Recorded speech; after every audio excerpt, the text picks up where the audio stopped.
बहुत बहुत स्वागत है मित्रों हमारे यूट्यूब चैनल पे। दोस्तों आज के इसमें बात करने वाला है झारखंड बोर्ड कक्षा 12वीं भूगोल मॉडल प्रश्न पत्र की। दोस्तों ये जो मॉडल पेपर आप देख पा रहे होंगे यह 2025 का मॉडल पेपर है दोस्तों। और आज मैं आप सभी को करवाने वाला हूँ भूगोल का मॉडल पेपर दोस्तों, ठीक है। इससे पहले मैंने इतिहास का वीडियो बना दिया, अगर आप सभी ने उसे नहीं देखा आप जाकर चैनल पर देख सकते हो। बहुत ही अच्छी प्रकार से मैंने वीडियो बनाया है दोस्तों उसको। आज मैं आपको ज्योग्राफी करवाने वाला हूँ।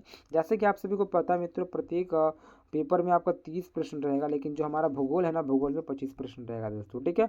तो आज मैं आप सभी को ऑब्जेक्टिव करवाने वाला हूं, जो कि एमसीक्यू टाइप का क्वेश्चन रहने वाला दोस्तों। उसके बाद में सब्जेक्टिव बाद में करवाऊंगा, ठीक है। चलिए बात करता हूँ प्रश्नोत्तर की। तो देखिए आज का पहला जो आपका प्रश्न पूछा जा रहा है कि संभववाद की अवधारणा में किस घटक को ज्यादा महत्वपूर्ण माना गया। देखिए संभववाद की विचारधारा है, इसमें ना सबसे ज्यादा महत्वपूर्ण क्या मानी गई है, मानव घटक, प्राकृतिक घटक, मानव या प्राकृतिक घटक, दोनों इनमें से कोई नहीं। तो देखिए इसमें ना सबसे ज्यादा मानव घटक का वर्णन है, मानव घटक को लेकर, ठीक है।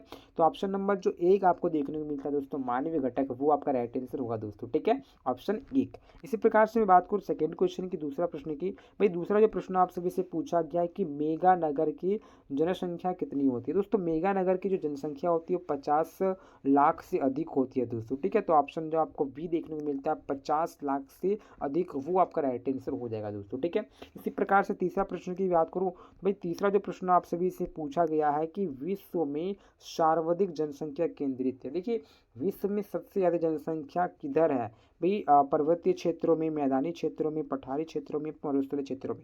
देखिए सबसे ज्यादा लोग जो रहना पसंद करते हैं वो मैदानी क्षेत्रों में। तो ऑप्शन देखिए आपका बी जो देखने को मिलता है वो राइट आंसर हो जाएगा दोस्तों, ठीक है। कहाँ पे अधिक संख्या होती है, वो मैदानी क्षेत्रों में दोस्तों, आप सभी को पता होना चाहिए। तो ऑप्शन बी इस राइट आंसर, ऑप्शन नंबर, ठीक है, बी हो जाएगा 3 का। चलिए आगे चौथा प्रश्न की बात कर लूं। देखिए प्रश्न आप सभी से पूछा गया है कि भारतीय जनगणना इतिहास में किस वर्ष को ग्रेट डिवाइड की संज्ञा दी गई है। भाई भाई भारतीय इतिहास में जनगणना का ऐसा कौन सा वर्ष है जिसको ग्रेट डिवाइड की संज्ञा दी गई है। तो वर्ष 1921 हो जाएगा दोस्तों, ठीक है। तो ऑप्शन नंबर यहाँ पे 1 2 में नहीं है, ऑप्शन आगे चलते हैं। तो ऑप्शन 4 में आप देख पा रहे होंगे वर्ष 1921 लिखा हुआ, ऑप्शन डी। तो आपका ऑप्शन 4 सही उत्तर हो जाएगा दोस्तों, ठीक। तो चलिए इसी प्रकार से बात करो पांचवा प्रश्न की। देखिए अगला जो प्रश्न आप सभी का 5वां नंबर पूछा गया है कि भाई मानव विकास की अवधारणा निम्नलिखित में से किस विद्वान ने दी है। तो मानव विकास की जो अवधारणा है ना दोस्तों, वो जो दिया है वो डॉक्टर महबूब उल हक ने दिया है दोस्तों, ठीक है। तो आपका ऑप्शन नंबर जो बी देखने को मिलता है वो राइट आंसर हो जाएगा दोस्तों, डॉक्टर महबूब उल हक, जो कि पाकिस्तान के रहने वाले हैं दोस्तों, ठीक है। तो ऑप्शन नंबर बी हो जाएगा इसका राइट आंसर। आगे दोस्तों मैं छठा प्रश्न की बात करूँ। छठा जो प्रश्न पूछा गया है कि निम्न में से किस कृषि प्रकार का विकास यूरोपीय औपनिवेशिक समूह द्वारा किया गया। भाई यूरोपीय औपनिवेशिक समूह द्वारा किया गया कौन सा कृषि, वो आपको बताना है दोस्तों।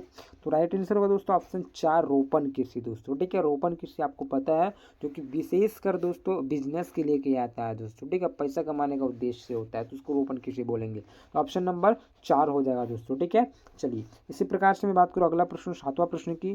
भाई सातवां जो प्रश्न आप सभी से पूछा गया है कि हार्टिकल्चर किसका उत्पादन से संबंधित। भाई हार्टिकल्चर जो है ना दोस्तों फल और सब्जी से संबंधित है, ठीक है।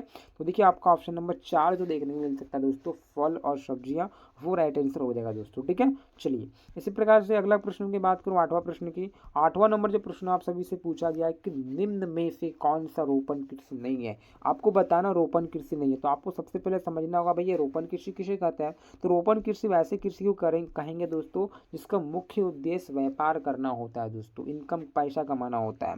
तो कॉफी होगा क्या, हाँ भाई कॉफी तो होगा ही। गन्ना होगा क्या, गेहूं हो गया, रबड़ होगा। तो देखिए आपको बोलना है ना, प्रश्न पूछा गया कि रोपण कृषि नहीं है तो कॉफी तो होगा दोस्तों। कॉफी जो उपयोग करते हैं हम लोग, ठीक है, वो ज़्यादातर हम लोग पैसा कमाने के लिए इसका करते हैं।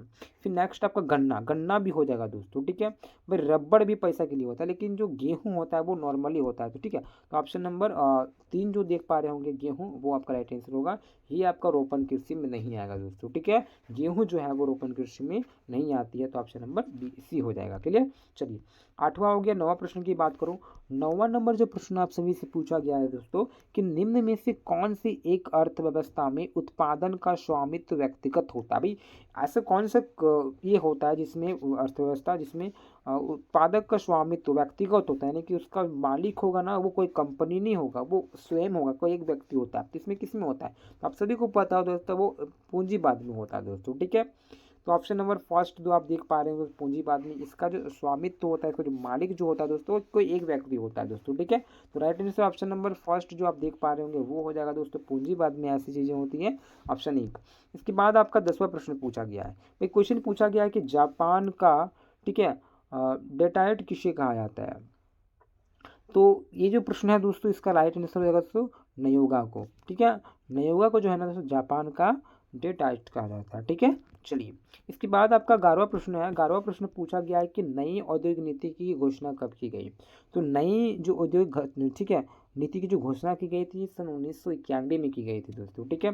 तो राइट आंसर ऑप्शन नंबर आप बी देख पा रहे होंगे दोस्तों, सन 1991 वो सही उत्तर होगा दोस्तों, ठीक है।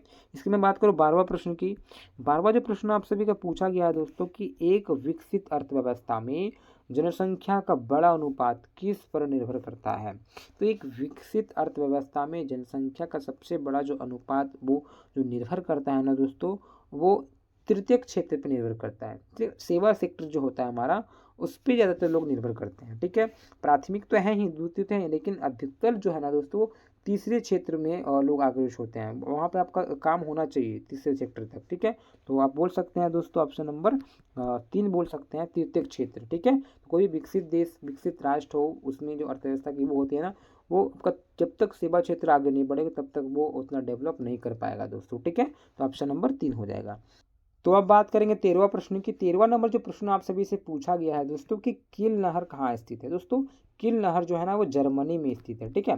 तो राइट आंसर ऑप्शन नंबर जो आप बी देख पा रहे हो दोस्तों, किल नहर वो जर्मनी में, क्लियर। तो चलिए, इसी प्रकार से बात करूँ मैं 14वां प्रश्न की। भाई प्रश्न जो आप सभी से पूछा गया है ना कि जल किस प्रकार का संसाधन है। देखिए जल जो है ना वो किस प्रकार का संसाधन है, नवीकरण संसाधन है क्या, चक्र संसाधन है, जैव संसाधन है, या तो इनमें से कोई नहीं। तो इसका राइट आंसर जो होगा दोस्तों ऑप्शन नंबर जो बी देख पा रहे होंगे, चक्र संसाधन वो होगा दोस्तों, ठीक है। क्योंकि जल जो है ना वो पुनः चक्रण है, फिर वो वापस हमारे पास आ ही जाता है। तो चक्र संसाधन ऑप्शन नंबर बी आपका सही उत्तर हो जाएगा दोस्तों, ठीक है। चलिए, इसी प्रकार से 15वां प्रश्न की बात करो दोस्तों। प्रश्न पूछा गया आप सभी से कि आर्द्र कृषि में कितनी वार्षिक वर्षा आवश्यक है। तो इसमें जो वार्षिक वर्षा होनी चाहिए भी कितनी होनी चाहिए, 25 सेंटीमीटर से कम होनी चाहिए कि 25 से 50 सेंटीमीटर होना चाहिए, 75 से अधिक होनी चाहिए कि इनमें से कोई नहीं। तो राइट आंसर ऑप्शन नंबर जो आप 3 देख पा रहे होंगे दोस्तों, ये 75 सेंटीमीटर से अधिक होनी चाहिए, ठीक है। आज, ठीक है, आर्द्र कृषि के लिए। तो ऑप्शन नंबर 3 आपका सही उत्तर हो जाएगा दोस्तों, क्लियर ना। चलिए, इसके बाद 16वां प्रश्न की बात करूँ। प्रश्न आप सभी से पूछा गया दोस्तों कि, ठीक है, अंकलेश्वर खनिज तेल क्षेत्र कहाँ स्थित है। तो अंकलेश्वर जो खनिज तेल है ना दोस्तों वो गुजरात में स्थित है। तो correct answer option number first ही आप देख पा रहे हो दोस्तों, गुजरात, वो आपका राइट आंसर हो जाएगा। 17वां प्रश्न की बात करूँ। प्रश्न आपसे भी से पूछा गया है कि विश्व का सबसे व्यस्त समुद्री मार्ग कौन सा है। दोस्तों विश्व का सबसे व्यस्त समुद्री मार्ग जो है ना दोस्तों वो आपका उत्तरी अटलांटिक में है, ठीक है। तो ऑप्शन नंबर जो एक ही आप देख पा रहे हो उत्तरी अटलांटिक, वो राइट आंसर हो जाएगा दोस्तों।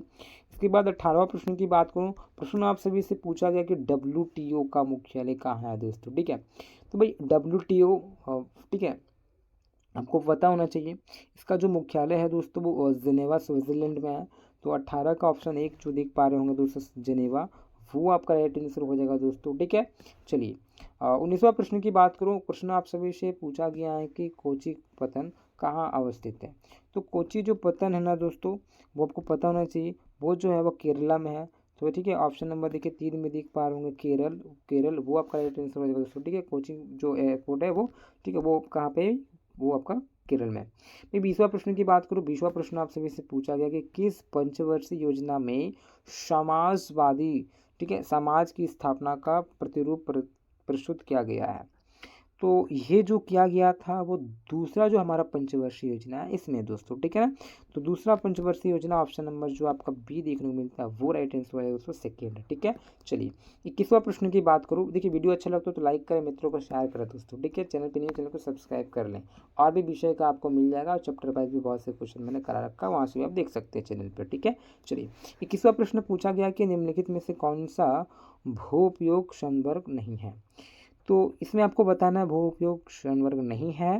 तो वो हो जाएगा दोस्तों सीमांत भूमि। कौन सा भूमि दोस्तों? सीमांत भूमि। तो ऑप्शन नंबर बी। इसके बाद में बात करूँ 22वां प्रश्न की। 22वां नंबर जो प्रश्न पूछा गया है कि जल संसाधन का संरक्षण क्यों जरूरी है। अपना जो जल है ना, इसको क्यों बचाना चाहिए, इस ये प्रश्न पूछा गया है दोस्तों। ठीक है, तो इसमें 4 ऑप्शन दिया है। जैसे कि पहला बोला जा रहा है कि जल उपलब्धता से बचने के लिए, यानी कि जल को ही बचाना है हम सभी को, इसलिए या तो निरंतर बड़ी मांग के कारण, यानी कि अभी के समय में क्या होता है, जल का डिमांड बढ़ते जा रहा है, जिस कारण से, या तो फिर स्थानीय और ठीक है ऋतुबद्ध असमानता के कारण से, यानी कि भाई जल की कमी होती है भाई, चाहे वो मौसम के कारण सा हो। तो देखिए मैं टोटल में बात करूँ भाई क्यों इसको बचाना चाहिए, संरक्षण की बात की गई है, तो ये उपरोक्त सभी होगा दोस्तों, क्योंकि हमको बचाना है, क्योंकि ऐसा अभी जरूरत पड़ता है, जल की कभी भी आवश्यकता पड़ सकती है ना। बहुत जगह पे तो उपलब्धि नहीं होता है, दूर दूर तक लोगों को जाना होता है दोस्तों। ठीक है, तो उपरोक्त सभी इनमें से सभी ऑप्शन नंबर 4 जो दिखता है वो कर सकते हैं दोस्तों। ठीक है, चलिए 23वां प्रश्न की बात करूँ। प्रश्न आप सभी से पूछा गया है कि हजीरा विजयपुर जगदीशपुर गैस पाइपलाइन किस राज्य में, ठीक है, किस राज्य से होकर नहीं गुजरती है। ये जो आपका हजीरा विजयपुर जगदीशपुर गैस पाइपलाइन जो नहीं गुजरती है ना दोस्तों, वो महाराष्ट्र से होकर नहीं गुजरती है। ठीक है, कहाँ से होकर लेकिन गुजरती है, महाराष्ट्र से नहीं गुजरती है। तो आपका ऑप्शन नंबर एक हो जाएगा। भाई 24वां प्रश्न की बात करूँ तो 24वां नंबर प्रश्न पूछा गया है कि किस औद्योगिक नीति में उदारीकरण, निजीकरण और वैश्वीकरण को बढ़ावा दिया गया है। तो उदारीकरण, निजीकरण और वैश्वीकरण को जो बढ़ावा दिया है ना दोस्तों, वो आप सभी का 1991 में दिया गया। ठीक है, तो ऑप्शन नंबर एक जो आपको देखने को मिलता है 4 राइट आंसर हो जाएगा दोस्तों। ठीक है, इसकी मैं बात करूँ दोस्तों आज का अंतिम प्रश्न, आखिरी प्रश्न 25वां प्रश्न का, जो कि आपका भूगोल का अंतिम प्रश्न रहने वाला है। ठीक है, तो प्रश्न आप सभी से पूछा गया है कि द लिमिट टू ग्रोथ के लेखक कौन है। तो लिमिट टू ग्रोथ की जो लेखक है ना दोस्तों, वो मिडोज है। तो ऑप्शन नंबर आपको सेकेंड देखने को मिल सकता है दोस्तों। तो मिडोज आपका राइट आंसर ऑप्शन बी हो जाएगा दोस्तों। ठीक है, तो option B is right answer. ठीक है, चलिए इसी प्रकार से आज मैंने भूगोल का जो महत्वपूर्ण प्रश्न बन रहा था, जो कि 1 नंबर टाइप्स के थे दोस्तों, MCQ टाइप्स के थे, वो मैंने कराया है। इसके बाद मैं आपको सब्जेक्टिव भी करवा दूंगा, अगर आप चाहते हैं तो प्यारा प्यारा कमेंट करें, और सारा मैं आपको क्वेश्चन का हल करवा दूंगा दोस्तों। ठीक है, वीडियो अच्छा लगा तो लाइक करें, मित्रों को शेयर करें। ठीक है, चलिए इसी प्रकार से दूसरे वीडियो में मिलते हैं। अच्छे से रहिए, धन्यवाद, जय हिंद, जय भारत।